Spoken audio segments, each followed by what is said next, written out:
പുതിയൊരു വീഡിയോയിലേക്ക് എല്ലാവർക്കും സ്വാഗതം. അങ്ങനെ ദേവയാനി അബീനോട് ചോദിക്കുന്നുണ്ടായിരുന്നു, ഓ അപ്പം നിനക്കാണല്ലേ 40 ലക്ഷം, നീ ഇങ്ങനെ ഒരു കാര്യം വന്ന് പറയുമ്പോൾ ഞാൻ ഒന്നും അന്വേഷിക്കാതെ 50 ലക്ഷം അങ്ങ് എറിഞ്ഞു തരുന്നു നീ വിചാരിച്ചോ, എന്നാൽ നിനക്ക് തെറ്റിയെന്ന് പറയാണ് കേട്ടോ. എന്നിട്ട് പറയുന്നുണ്ടായിരുന്നു, ആദർശിൻ്റെ കയ്യിൽ ഞാൻ 50 ലക്ഷത്തിൻ്റെ ചെക്ക് കൊടുത്തു, പക്ഷേ അതിങ്ങനെ എനിക്ക് മറ്റൊന്നും നോക്കേണ്ട കാര്യമില്ല, അത് അവൻ എത്തിക്കേണ്ട കൈകളിൽ തന്നെ എത്തിക്കുന്നത് എനിക്ക് നല്ല ഉറപ്പുണ്ട്. പക്ഷേ നിന്നെ ആദർശിനെ എനിക്ക് നന്നായിട്ട് അറിയാവുന്നതുകൊണ്ട് തന്നെയാണ് നീ ഇവളെക്കുറിച്ച് ഇങ്ങനെ ഒരു കാര്യം പറഞ്ഞപ്പോൾ ഞാൻ ഇവളെ ഫോളോ ചെയ്തതും ഇവളെക്കുറിച്ച് അന്വേഷിച്ചതും. അപ്പോൾ എനിക്ക് മനസ്സിലായി നിന്റെ ഒപ്പം കൂടിയിട്ട് ഇവളുടെ തലയിലും ആൾതാമസം ഇല്ല എന്നുള്ളത് എന്ന് പറയൂ കേട്ടോ. ഇവിടെ നീ ആദർശിനെ മോശക്കാരനാക്കാൻ നോക്കിയില്ലേ എന്നൊക്കെ ചോദിക്കുന്നുണ്ടായിരുന്നു. ഇനിയെങ്കിലും ഇങ്ങനെയുള്ള കള്ളങ്ങളൊക്കെ പറയുമ്പോൾ ഇങ്ങനെ മറ്റുള്ളവർ വിശ്വസിക്കുന്ന തരത്തിലുള്ള കള്ളങ്ങൾ അങ്ങനെ പറയാൻ ശ്രമിക്കണം, അതിനുള്ള ബുദ്ധി പോലും നിനക്കില്ലല്ലോ എന്നൊക്കെ പറയാണ്. ശരിക്കും പറഞ്ഞാൽ നിങ്ങളിപ്പോൾ ജയിലിലേക്ക് പോകുന്ന കുറ്റമാണ് ചെയ്തിട്ടുള്ളത്, ഇങ്ങനെ ഒരു ആൾമാറാട്ടം നടത്തിയതിന്. പക്ഷേ ഇനിയിപ്പോൾ ഞാൻ അതിലേക്കൊന്നും പോകുന്നില്ല, നിങ്ങൾ വിചാരിച്ച പോലെ കാര്യങ്ങളൊന്നും നടക്കാത്തതുകൊണ്ട് എന്ന് പറഞ്ഞ് ദേവയാനി അഭിനോട് അങ്ങ് ദേഷ്യപ്പെട്ട് അവിടെ നിന്ന് അങ്ങ് പോകുന്നുണ്ടായിരുന്നേ. ദേവയാനി പോയി കഴിയുമ്പോൾ ശരണ്യനോടാണെങ്കിലും SI അവിടുന്ന് പോകാനായിട്ട് പറയുന്നുണ്ടായിരുന്നു. ഇനി ഇതുപോലുള്ള കാര്യങ്ങളൊന്നും ചെയ്യരുത്, മര്യാദയ്ക്ക് ജീവിക്കാൻ നോക്കുക എന്ന് പറയാണ്. അബീൻ്റെ ഒപ്പം കൂടരുതെന്നും പറയുന്നുണ്ടായിരുന്നേ. ശരണ്യ പോകുമ്പോൾ അബിയുടെ അടുത്ത് വന്നിട്ട് SI ആണെങ്കിലും അബിയുടെ കരണത്തൊന്നും കൊടുക്കുന്നുണ്ടായിരുന്നേ. എന്നിട്ട് പറയും, എന്തായാലും മൂർത്തി സാറിൻ്റെ കൊച്ചുമോനാണ് നീ എന്ന് പറഞ്ഞപ്പോൾ എനിക്ക് നിന്നെ തല്ലാനൊക്കെ ചെറിയ പേടിയുണ്ടായിരുന്നു. ഇപ്പം എന്തായാലും അത് പോയി കിട്ടി, അവിടെയുള്ളവർ നിനക്ക് എന്ത് വിലയാണ് തരുന്നതെന്ന് എനിക്ക് നന്നായിട്ട് മനസ്സിലായി എന്ന് പറയാണ് കേട്ടോ. അതുകൊണ്ട് ഇനിയിപ്പോൾ ഇവിടെ നടന്ന കാര്യങ്ങളെല്ലാം ക്യാമറയിൽ പതിഞ്ഞിട്ടുണ്ട്, അത് ഞാൻ പബ്ലിക്കാക്കാത്തതും ഇങ്ങനെ മൂർത്തി സാറിനെ ഓർത്ത് മാത്രമാണ്. ഇങ്ങനെ അതാക്കിയിട്ടുണ്ടെങ്കിൽ അതിൻ്റെ ഡീറ്റെയിൽസ് ചോദിക്കും, അപ്പോൾ പിന്നെ നാണക്കേട് ഉണ്ടാവുന്നത് അദ്ദേഹത്തിനാണ്, അതുകൊണ്ട് മാത്രമാണ് എന്ന് പറയും കേട്ടോ. പിന്നീട് അബിയാണെങ്കിലും പുറത്തേക്ക് വരികയാണ്. അപ്പോൾ ശരണ്യ അവിടെ തന്നെ കാത്തു നിൽക്കുന്നുണ്ടാവും കേട്ടോ. അപ്പോൾ ശരണ്യാണെങ്കിലും പറയുന്നുണ്ടായിരുന്നു, കുറച്ച് പണം കിട്ടുമെന്ന് വിചാരിച്ചിട്ടാണ് ഞാൻ ഇങ്ങനെ നിൻ്റെ ഒപ്പം കൂടിയത്, ഇതിപ്പോൾ അതും ഇല്ലാതായല്ലോ എന്ന് പറയുമ്പോൾ അബി പറയുന്നുണ്ടായിരുന്നു, ഞാനും അതുകൊണ്ട് തന്നെയല്ലേ, പണം കിട്ടുമെന്ന് വിചാരിച്ചിട്ട് തന്നെയല്ലേ ഇങ്ങനെ ഒരു കാര്യത്തിന് നിന്നതെന്ന് പറയുമ്പോൾ ശരണ്യ പറയും, നിൻ്റെ അമ്മായിയുടെ കയ്യിൽ നിന്നല്ലേ നീ പണം ഇങ്ങനെ തട്ടാൻ നോക്കിയത്, അപ്പോൾ നിൻ്റെ അമ്മായിയുടെ മനസ്സെന്താന്ന് നീ ഇങ്ങനെ അറിയണമായിരുന്നു എന്ന് പറയുന്നുണ്ടായിരുന്നു കേട്ടോ. അപ്പോൾ എന്തായാലും ഇതിപ്പോൾ ആകെ നാറിപ്പോയല്ലോ. ഇങ്ങനെ സ്റ്റേഷനിലേക്ക് വരുന്ന സമയത്ത് എന്നെ ഇങ്ങനെ ജീപ്പിൽ കയറ്റുന്ന സമയത്ത് എന്നെ അറിയാവുന്ന പലരും അവിടെ ഉണ്ടായിരുന്നു, അതുകൊണ്ട് നീ എനിക്ക് 5 ലക്ഷം ഒന്നും തരണ്ട, 1 ലക്ഷം രൂപ എനിക്ക് കിട്ടിയേ പറ്റുള്ളൂ എന്ന് പറയും കേട്ടോ. അപ്പോൾ അബി പറയുന്നുണ്ടായിരുന്നു, എൻ്റെ കയ്യിൽ പൈസ ഇല്ലാത്തതുകൊണ്ടല്ലേ ഞാനിപ്പോൾ ഇങ്ങനെ ഒരു കാര്യത്തിന് നിന്നേന്ന് പറയുമ്പോൾ, അതൊന്നും എനിക്ക് അറിയേണ്ട കാര്യമില്ല, എനിക്ക് 1 ലക്ഷം രൂപ കിട്ടണം എന്ന് പറയും കേട്ടോ. നീ നേരത്തെ എന്നെ സ്നേഹിച്ചു പറ്റിച്ചു, ഇതുപോലെ എന്നെപ്പോലെയുള്ള പെൺകുട്ടികളെ ഇങ്ങനെ സ്നേഹിച്ചും അതുപോലെ തന്നെ അവരുടെ മാനം കവർന്നും ഒക്കെ നീ ഇങ്ങനെ ഒഴിവാക്കിക്കൊണ്ടിരിക്കുകയല്ലേ എന്നൊക്കെ ഇങ്ങനെ പറയുന്നുണ്ടായിരുന്നു കേട്ടോ. അപ്പോൾ മിക്കവാറും നിന്റെ കാര്യം പോക്കാണ്, നിന്റെ ഭാര്യ ഒരുത്തി ഉണ്ടല്ലോ നിന്റെ വീട്ടിൽ, അവർ നിന്നെ എന്തായാലും ഇതാക്കും എന്നൊക്കെ ഇങ്ങനെ പറഞ്ഞിട്ട് ശരണ്യ പറയുന്ന സമയത്ത്, ഞാൻ അവളെ എങ്ങനെയെങ്കിലും ഒഴിവാക്കാൻ നോക്കുകയാണെന്ന് അബി ശരണ്യനോട് പറയുമ്പോൾ, അവളിങ്ങനെ ഒരു അമ്മയാവാൻ പോവല്ലേ, സ്വന്തം കുഞ്ഞിനോട് പോലും സ്നേഹമില്ലാത്ത ഒരുത്തനായി പോയല്ലോ നീ എന്നൊക്കെ ഇങ്ങനെ പറഞ്ഞിട്ട് ശരണ്യാണെങ്കിലും ആകെ ദേഷ്യപ്പെട്ട് ആകെ അവിടുന്ന് പോകുന്നുണ്ടായിരുന്നു. പിന്നീട് അതിന് മുന്നേ തന്നെ അബിനോട് പറയുന്നുണ്ടായിരുന്നു കേട്ടോ, 1 ലക്ഷം രൂപ എനിക്ക് കിട്ടിയിട്ടില്ലെങ്കിൽ ഞാൻ നിന്റെ തറവാട്ടിലേക്ക് വരും, ഇങ്ങനെ മൂർത്തി സാറിൻ്റെ മുന്നിൽ വന്ന് നിൽക്കും, എന്നിട്ട് എല്ലാ കാര്യങ്ങളും അങ്ങ് വിളിച്ചു പറയും എന്നൊക്കെ പറയുമ്പോൾ അബി ചോദിക്കുന്നുണ്ടായിരുന്നു, എന്താ നീ ഇങ്ങനെ ഭീഷണിപ്പെടുത്തുകയാണോ എന്ന് ചോദിക്കട്ടോ. അങ്ങനെയാണെങ്കിൽ അങ്ങനെ ആയിക്കോട്ടെ എന്നും പറയുന്നുണ്ടായിരുന്നു. ശരണ്യ ദേഷ്യത്തിൽ ആ കാര്യമൊക്കെ പറഞ്ഞിട്ട് അബീനെ പിടിച്ച് തള്ളി അവിടെ നിന്ന് അങ്ങ് പോവാണ്. അപ്പോൾ അബിയാണെങ്കിലും അങ്ങ് വീഴാൻ പോകുന്നുണ്ട്. അപ്പോൾ ഇത് കണ്ടുകൊണ്ട് SI അവിടേക്ക് വരുന്നുണ്ടായിരുന്നേ. SI നേരെ അബിയുടെ അടുത്ത് വന്നിട്ട് ചോദിക്കുന്നുണ്ടായിരുന്നു, എന്താടാ അവളും നിന്റെ ദേഹത്ത് കൈവച്ചോ എന്ന് ചോദിക്കും കേട്ടോ. എന്നിട്ട് അബിനോട് തിരിച്ചു ചോദിക്കുന്നുണ്ടായിരുന്നു, ഇനിയിപ്പോൾ ഞാൻ നിന്നെ അടിച്ചതിൻ്റെ പേരിൽ നീ ഇരുട്ടടി എങ്ങാനും തരുമോ എന്ന് ചോദിച്ച് ഇങ്ങനെ കളിയാക്കുകയാണ്. എന്നിട്ട് അബിനോട് ഇങ്ങനെ പറയുന്നുണ്ടായിരുന്നു, എന്തായാലും അനന്തപുരിയിലുള്ളവർ അബിക്ക് എന്ത് വിലയാണ് കൊടുക്കുന്നതെന്ന് ദേവയാനിയുടെ സംസാരത്തിൽ നിന്നൊക്കെ SI മനസ്സിലാക്കിയിട്ടുണ്ട്, അതുകൊണ്ട് തന്നെ അബീനെ ഒന്ന് വിറപ്പിച്ച് വിടുകയും ചെയ്യുന്നുണ്ടായിരുന്നേ. പിന്നീട് നയന ആദർശിനെ കോൾ ചെയ്തുകൊണ്ട് വരികയാണ് കേട്ടോ. ആദർശ് ഇങ്ങനെ നയനെ വിളിച്ചാന്ന് തോന്നുന്നുണ്ട്. എന്നിട്ട് ഇങ്ങനെ ദേവയാനി വന്നോ എന്നൊക്കെയാണ് ചോദിക്കുന്നത്. അപ്പോൾ ഇതുവരെ വന്നിട്ടില്ല എന്ന് പറയുന്നുണ്ടായിരുന്നേ. അപ്പോൾ അമ്മ വന്നിട്ടുണ്ടെങ്കിൽ ഞാൻ അങ്ങോട്ട് വിളിക്കാമെന്ന് പറഞ്ഞാണ് കേട്ടോ നയന ജയൻ്റെ അടുത്തേക്ക് വരുന്നത്. അപ്പോൾ ആദർശേട്ടൻ ഭയങ്കര ടെൻഷനിലാണ് എന്നിങ്ങനെ ജയനോട് പറയും. അപ്പോൾ ജയൻ പറയുന്നുണ്ടായിരുന്നു, ആദർശ് ഇങ്ങനെ ഒരു വലിയൊരു മീറ്റിങ്ങിൽ പങ്കെടുക്കാനാണല്ലോ പോയത്, അവനോട് ഇങ്ങനെ ടെൻഷൻ അടിക്കാതെ ആ കാര്യങ്ങളൊക്കെ നോക്കാൻ പറയും, ഇവിടുത്തെ കാര്യങ്ങൾ നമ്മൾ നോക്കാമെന്ന് പറഞ്ഞേക്കി എന്നൊക്കെ പറയുമ്പോഴേക്കും ദേവയാനി അവിടേക്ക് വരുന്നുണ്ടായിരുന്നേ. അപ്പോൾ ദേവയാനി കയറി വരുമ്പോൾ തന്നെ ജയൻ ചോദിക്കുന്നുണ്ടായിരുന്നു, നീ എവിടേക്കാണ് ദേവയാനി പോയതെന്ന് ചോദിക്കും കേട്ടോ. അപ്പോൾ ഞാൻ എവിടേക്ക് പോകാനാണ്, ഞാൻ ആ പെൺകുട്ടീനെ കാണാനാണ് പോയതെന്ന് പറയട്ടെ. അപ്പോൾ ഏത് പെൺകുട്ടീനെ എന്നൊക്കെ ചോദിക്കുകയാണ്. അപ്പോൾ എനിക്ക് കല്ല് തന്ന ആ പെൺകുട്ടീനെ കാണാനാണ് പോയതെന്ന് ദേവയാനി പറയുകയും ചെയ്യുന്നു.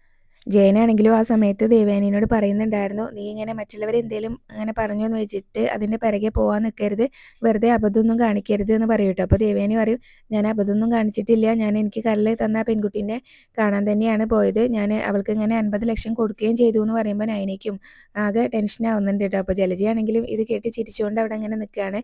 അപ്പോൾ ജലജയ്ക്ക് നല്ല സന്തോഷമാണ് കേട്ടോ. അപ്പോൾ നയനയ്ക്കാണെങ്കിലും ജയനാണെങ്കിലും ആകെ ഇതാവുന്നുണ്ട്. എന്നിട്ട് ചോദിക്കുന്നുണ്ടായിരുന്നു ജയൻ, അപ്പോൾ നീ ഇങ്ങനെ ആ കുട്ടിയുടെ അക്കൗണ്ടിലേക്കാണ് തെറ്റാണോ ഇങ്ങനെ പണം ഇട്ട് കൊടുത്തതെന്ന് ചോദിക്കുന്നുണ്ടായിരുന്നു. അല്ല, ഞാൻ 50 ലക്ഷത്തിൻ്റെ ചെക്ക് അവളുടെ കയ്യിൽ കൊടുക്കുകയാണ് ചെയ്തത് എന്നൊക്കെ ഇങ്ങനെ പറയും. എന്നിട്ട് അവൾ ആ ചെക്ക് ഇങ്ങനെ ബാങ്കിൽ പ്രസൻറ്റ് ചെയ്തോ എന്നൊക്കെ ചോദിക്കുന്നുണ്ടായിരുന്നു. അതൊന്നും എനിക്കറിയില്ല, ഞാൻ അവൾക്ക് എന്തായാലും 50 ലക്ഷത്തിൻ്റെ ചെക്ക് കൊടുത്തിട്ടുണ്ട് എന്ന് പറയും കേട്ടോ. അപ്പോൾ നൈനിയാണെങ്കിലും പറയുന്നുണ്ടായിരുന്നു, അമ്മ എന്താ അബദ്ധം കാണിച്ചതെന്ന് ചോദിക്കും കേട്ടോ. അപ്പോൾ ഞാൻ എന്ത് അബദ്ധം കാണിക്കാനാ, ഞാൻ എന്നെ സഹായിച്ച കുട്ടിക്ക് ഇങ്ങനെ 50 ലക്ഷത്തിൻ്റെ ചെക്ക് കൊടുത്തത് ഇത്ര തെറ്റാണോ എന്നൊക്കെ ചോദിക്കുന്നുണ്ടായിരുന്നു. അപ്പോൾ ജലജ നൈന അങ്ങനെ ചോദിക്കുമ്പോൾ ജലജയ്ക്ക് അത് ഇഷ്ടാവുന്നില്ല കേട്ടോ. അപ്പോൾ അതിന് നീ എന്തിനാ ഇങ്ങനെ ഇതാവുന്നത്, ഏട്ടത്തിനെ സഹായിച്ച പെൺകുട്ടിക്ക് 50 ലക്ഷം കൊടുത്തു, അത് കുറച്ച് കൂടുതൽ തന്നെയാണ്, എന്നാലും ഇങ്ങനെ ഏട്ടത്തിനെ സഹായിച്ചതല്ലേ എന്നൊക്കെ ഇങ്ങനെ പറഞ്ഞിട്ട് ഇങ്ങനെ സപ്പോർട്ട് ചെയ്താണ് സംസാരിക്കുന്നത്. അപ്പോൾ നൈനയ്ക്കാണെങ്കിലും ആകെ ടെൻഷൻ ആവുന്നുണ്ട്. പിന്നീട് ദേവയാനിയാണെങ്കിലും പറയുന്നുണ്ടായിരുന്നു, അതൊരു പാവം കുട്ടിയാണ്, ഇനിയും ഞാൻ അവളെ സഹായിക്കാമെന്ന് പറഞ്ഞിട്ടുണ്ട് എന്നൊക്കെ പറയട്ടോ. അപ്പോൾ എന്തായാലും നീ ചെയ്തത് വലിയ തെറ്റായി പോയി എന്നിങ്ങനെ ജയൻ പറയുന്നുണ്ട്. അപ്പോൾ ദേവയാനി പറയും, എനിക്ക് അങ്ങനെ തോന്നിയില്ല എന്ന് പറയട്ടോ. പിന്നെ എന്തായാലും ദേവയാനി അവിടെ നിന്ന് അങ്ങ് പോകുന്നുണ്ടായിരുന്നേ. നയനിയാണെങ്കിലും അതിനുശേഷം ഇങ്ങനെ ജയനോട് പറയുന്നുണ്ടായിരുന്നു, ഇതിപ്പോൾ വലിയ ചതിയായി പോയല്ലോ എന്ന് പറയും. അപ്പോൾ ജലജ ഇത് കേട്ടുകൊണ്ട് അവിടെ നിൽക്കുകയാണല്ലോ, അതെ ഇത് വലിയ ചതിയായി പോയി, ഏട്ടത്തി നിന്നെ ഇങ്ങോട്ട് വിളിച്ചു കൊണ്ടുവന്നതാണ് ഇപ്പോൾ വലിയ ചതിയായി പോയത് എന്ന് പറയും കേട്ടോ. അപ്പോൾ ഏട്ടത്തി ഒരു നല്ല കാര്യമല്ലേ ചെയ്തത്, ഏട്ടത്തിനെ സഹായിച്ച പെൺകുട്ടിക്ക് ഇങ്ങനെ 50 ലക്ഷം കൊടുക്കുന്നതിൽ എന്താ തെറ്റെന്നുള്ളത് ഇതിലാണ് കേട്ടോ സംസാരിക്കുന്നത്. അപ്പോൾ ജയന് സംശയമായിട്ട് ചോദിക്കുന്നുണ്ടായിരുന്നു, അപ്പോൾ നീയാണോ ഇതിൻ്റെ പിന്നിലെന്ന് ചോദിക്കും കേട്ടോ. എനിക്ക് ഈ കാര്യമൊന്നും അറിയില്ല എന്ന് പറഞ്ഞിട്ട് ജലജ പെട്ടെന്ന് തന്നെ അവിടെ നിന്ന് അങ്ങ് തടി തപ്പുകയും ചെയ്യുന്നുണ്ടായിരുന്നു. പിന്നീട് ഇങ്ങനെ പറയുകയാണ് ജയനാണെങ്കിലും നൈനയോട് പറയുന്നുണ്ടായിരുന്നു, ഞാൻ ബാങ്കിലേക്ക് ഒന്ന് വിളിച്ച് നോക്കാം, ഇങ്ങനെ കുട്ടി ഇങ്ങനെ ചെക്ക് അവിടെ പ്രസൻറ്റ് ചെയ്തിട്ടില്ലെങ്കിൽ നമുക്ക് അതെങ്ങനെയും ബ്ലോക്ക് ചെയ്യാമെന്ന് പറയുന്നുണ്ടായിരുന്നു കേട്ടോ. പിന്നീട് ബാങ്കിലേക്ക് വിളിക്കുകയാണ്. ബാങ്കിലേക്ക് വിളിച്ചിട്ട് കാര്യങ്ങൾ ചോദിക്കുന്നുണ്ടായിരുന്നു. അപ്പോൾ ആരെങ്കിലും ഇങ്ങനെ ചെക്കുമായിട്ട് വന്നോ, അത് പാസ്സായോ എന്നൊക്കെ ചോദിക്കുമ്പോൾ ചെക്കുമായിട്ട് വന്നിട്ടുണ്ടായിരുന്നു, പക്ഷേ അത് പാസ്സായില്ല, മാഡത്തിൻ്റെ അക്കൗണ്ടിൽ അതിനുള്ള ബാലൻസ് ഇല്ലായിരുന്നു എന്ന് പറയും കേട്ടോ. അപ്പോൾ ജയൻ ചോദിക്കുന്നുണ്ടായിരുന്നു, ദേവേനയുടെ അക്കൗണ്ടിൽ ഇങ്ങനെ പണം ഉണ്ടായിരുന്നല്ലോ എന്ന് പറയും. അപ്പോൾ പണം ഉണ്ടായിരുന്നു, അത് നേരത്തെ തന്നെ മാഡത്തിൻ്റെ വേറൊരു അക്കൗണ്ടിലേക്ക് ഇങ്ങനെ ട്രാൻസ്ഫർ ചെയ്തിരുന്നു എന്ന് പറയും കേട്ടോ. അപ്പോൾ എന്തായാലും അത് പാസ്സായിട്ടില്ല, അത് ബൗൺസ് ആയി എന്ന് പറയുന്നുണ്ട് കേട്ടോ. അപ്പോൾ ജയനാണെങ്കിലും പിന്നെ ഉണ്ടായ കാര്യങ്ങളൊക്കെ അത് മാഡത്തിനെ അറിയുള്ളൂ കൂടുതൽ കാര്യങ്ങളെന്ന് പറഞ്ഞിട്ട് എന്തായാലും കോള് കട്ട് ചെയ്യാണ്. അപ്പോൾ എന്തായാലും ചെക്ക് പാസ്സായിട്ടില്ല എന്ന് അറിയുമ്പോൾ തന്നെ ഇങ്ങനെ ജയന് സംശയമാവുന്നുണ്ട്, ഇതിൻ്റെ പിന്നിൽ എന്തോ കളി നടക്കുന്നുണ്ട്, എന്തായാലും ഇനിയിപ്പോൾ ഇതെന്താന്ന് അദ്ദേഹം തന്നെ അയാൾ തന്നെ പറയട്ടെ എന്ന് പറയാൻ കേട്ടോ. ദേവയാനി തന്നെ പറയട്ടെ എന്ന് നയനയോട് പറയുന്നുണ്ടായിരുന്നു. പിന്നീട് ജലജയാണെങ്കിലും അബീനെ വിളിച്ചുകൊണ്ടിരിക്കുന്നുണ്ടായിരുന്നേ. അപ്പോൾ അബിയാണെങ്കിലും കോൾ എടുക്കുന്നില്ല. അപ്പോൾ അബിക്കാണെങ്കിലും ഇങ്ങനെ പണം കിട്ടിയപ്പോൾ ഇങ്ങനെ അവൻ ഇങ്ങനെ ഫ്രണ്ട്സിൻ്റെ കൂടെ കറങ്ങി നടക്കുകയായിരിക്കും, അല്ലെങ്കിൽ ആ പെണ്ണുമായിട്ട് കറങ്ങുമായിരിക്കും, ഇങ്ങനെ ഒരു ഐഡിയ പറഞ്ഞു കൊടുത്ത് അമ്മേനെ മറന്നു എന്നൊക്കെയാണ് കേട്ടോ മനസ്സിൽ വിചാരിക്കുന്നത്. പിന്നീട് നന്ദു ആണെങ്കിലും ഫോണിൽ എന്തോ നോക്കി ഭയങ്കര സന്തോഷത്തിൽ ഇങ്ങനെ ഓടി പോകുന്നുണ്ടായിരുന്നു കേട്ടോ. ഗോവിന്ദൻ്റെ അടുത്തേക്കും ഗോവിന്ദനെ ചെന്ന് കെട്ടിപ്പിടിക്കുകയൊക്കെ ചെയ്യാണ്. അപ്പോൾ നന്ദുവിൻ്റെ സന്തോഷം കണ്ടിട്ട് കനകി അപ്പോഴേക്കും അവിടേക്ക് വരുന്നുണ്ട്. അപ്പോൾ അവരൊക്കെ ചോദിക്കുകയാണ്, എന്താ ഇത്ര സന്തോഷം എന്ന് ചോദിക്കും കേട്ടോ. അപ്പോൾ ഞാൻ SI ടെസ്റ്റ് പാസ്സായി, ഞാൻ ലിസ്റ്റിൽ വന്നിട്ടുണ്ട് എന്ന് പറയട്ടെ. അപ്പോൾ അതിൻ്റെ സന്തോഷമാണ്. അപ്പോൾ എല്ലാവർക്കും അത് കേൾക്കുമ്പോൾ ഭയങ്കര സന്തോഷമാവുന്നുണ്ട്. അപ്പോൾ ഗോവിന്ദനാണെങ്കിലും പറയുന്നുണ്ടായിരുന്നു, എന്തായാലും മോൾ ആഗ്രഹിച്ച പോലെ കാര്യങ്ങളൊക്കെ നടന്നല്ലോ, ആഗ്രഹിച്ച ജോലി തന്നെ മോൾക്ക് കിട്ടാൻ പോവുകയാണല്ലോ എന്നൊക്കെ പറഞ്ഞ് ഭയങ്കര സന്തോഷമാണ്. അപ്പോൾ കനക പറയുന്നുണ്ടായിരുന്നു, എനിക്ക് ഈ കാര്യത്തിൽ അത്ര സന്തോഷമൊന്നുമില്ല, നീ ഇങ്ങനെ അധികാരം ഇല്ലാത്ത സമയത്ത് തന്നെ മറ്റുള്ളവർ തെറ്റ് ചെയ്താൽ ഇങ്ങനെ അവരെ വെറുതെ വിടില്ല, ഇനിയിപ്പോൾ അധികാരം കൂടെ കയ്യിൽ വന്നു കഴിഞ്ഞാൽ പിന്നെ എന്താവും, അതുകൊണ്ട് എനിക്ക് വലിയ സന്തോഷമൊന്നുമില്ല എന്ന് പറയും കേട്ടോ. പിന്നെ കനകയാണെങ്കിലും പറയുന്നുണ്ടായിരുന്നു, ഒരുപാട് കീരിക്കാടൻ ജോസുമാർ നമ്മുടെ നാട്ടിലുണ്ട് എന്നൊക്കെ ഇങ്ങനെ പറയട്ടോ, അതുകൊണ്ട് സൂക്ഷിച്ച് വേണം ഇങ്ങനെ എല്ലാ കാര്യങ്ങളും ചെയ്യാനെന്നൊക്കെ പറയുമ്പോൾ തെറ്റ് ചെയ്തവരാരായാലും അങ്ങനെ മുഖം നോക്കാതെ ഞാൻ നടപടി എടുക്കുന്നൊക്കെ നന്ദു പറയുകയാണ്. അപ്പോൾ എന്തായാലും ഗോവിന്ദൻ ചോദിക്കുന്നുണ്ടായിരുന്നു, ഈ കാര്യം ഇങ്ങനെ ചേച്ചിമാരെ വിളിച്ചറിയിക്കേണ്ടതെന്ന് പറയുകയാണ് കേട്ടോ. അപ്പോൾ നന്ദു പറയുന്നുണ്ടായിരുന്നു, എന്തിനാച്ചാ വിളിച്ചറിയിക്കുന്നത്, ഞാൻ നേരിട്ട് ചെന്ന് തന്നെ പോയി പറഞ്ഞോളാം എന്ന് പറയുകയാണ് കേട്ടോ. അപ്പോൾ അനന്തപുരിയിലേക്കോ എന്നിങ്ങനെ കനക ചോദിക്കുന്നുണ്ടായിരുന്നു. ഇനിയിപ്പോൾ അനാമികയുടെ മുഖമൊന്നും ഞാൻ നോക്കുന്നില്ല, എന്തായാലും എനിക്ക് ഈ സന്തോഷ വാർത്ത നേരിട്ട് തന്നെ ചേച്ചിമാരോട് പറയണമെന്ന് പറഞ്ഞിട്ട് നന്ദു ആണെങ്കിലും സന്തോഷത്തിൽ അവിടെ നിന്ന് അങ്ങ് പോവാണ്. എന്തായാലും ജോത്സ്യൻ പറഞ്ഞ പോലെ കാര്യങ്ങളൊക്കെ നടന്നല്ലോ എന്ന് പറയുമ്പോൾ അത് മോളും കൂടെ നന്നായിട്ട് പഠിച്ചുകൊണ്ടല്ലേ എന്ന് ഗോവിന്ദൻ പറയുന്നുണ്ടായിരുന്നേ. പിന്നെ എന്തായാലും നന്ദു ഭയങ്കര സന്തോഷത്തിൽ ചേച്ചിമാരോടൊക്കെ കാര്യം പറയാൻ വേണ്ടിയിട്ട് അവിടെ നിന്ന് അങ്ങ് പോകുന്നുണ്ടായിരുന്നേ. എന്നേക്കാൾ കൂടുതൽ ഇങ്ങനെ സന്തോഷമാവുന്നത് ഈ കാര്യത്തിൽ എൻ്റെ ചേച്ചിമാർക്ക് തന്നെ ആയിരിക്കും എന്ന് അറിഞ്ഞിട്ടാണ് കേട്ടോ നന്ദു ഭയങ്കര സന്തോഷത്തിൽ അവിടെ നിന്ന് അനന്തപുരിയിലേക്ക് പോകുന്നത്. ഞാൻ പോയിട്ട് വരാമെന്നൊക്കെ പറഞ്ഞ് അവിടെ നിന്ന് അങ്ങ് പോകുന്നുണ്ടായിരുന്നേ. പിന്നീട് ജലജയാണെങ്കിലും ഇങ്ങനെ അബീനെ ഇങ്ങനെ നോക്കിക്കൊണ്ടിരിക്കുകയാണ് കേട്ടോ. അപ്പോൾ മുത്തശ്ശി ചോദിക്കുന്നുണ്ടായിരുന്നു, നീ ഇങ്ങനെ നിൻ്റെ ഇരിപ്പ് കണ്ടിട്ട് നീ ആരെയോ കാത്തിരിക്കുന്ന പോലെ ഉണ്ടല്ലോ, ആരെയാണ് കാത്തിരിക്കുന്നതെന്ന് ചോദിക്കട്ടോ. അപ്പോൾ വേറെ ആരെയോ എൻ്റെ മോനെ തന്നെയാണെന്ന് പറയട്ടോ.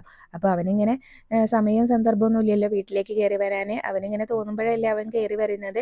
അപ്പോൾ വീട്ടിലുള്ളവരെ കുറിച്ച് ഒരു ചിന്തയില്ലല്ലോ, ഒരുത്തിയാണെങ്കിൽ ഇവിടെ ഇങ്ങനെ നിറവയറായിട്ട് നിൽക്കുകയാണ്, ആ കുട്ടീനെ കുറിച്ച് പോലും അവനൊരു ചിന്തയില്ല എന്നൊക്കെ ഇങ്ങനെ പറഞ്ഞുകൊണ്ട് നിൽക്കുകയാണ് കേട്ടോ. അപ്പോൾ ഇത് ആദ്യത്തെ കാര്യമൊന്നും അല്ലല്ലോ എന്നൊക്കെ ഇങ്ങനെ ഇങ്ങനെ പറഞ്ഞ് മുത്തശ്ശിയാണെങ്കിലും ദേഷ്യപ്പെടുന്നുണ്ടായിരുന്നേ. അപ്പോഴാണ് പുറത്ത് അബിയുടെ കാറ് വന്ന് നിൽക്കുന്നത് കേട്ടോ.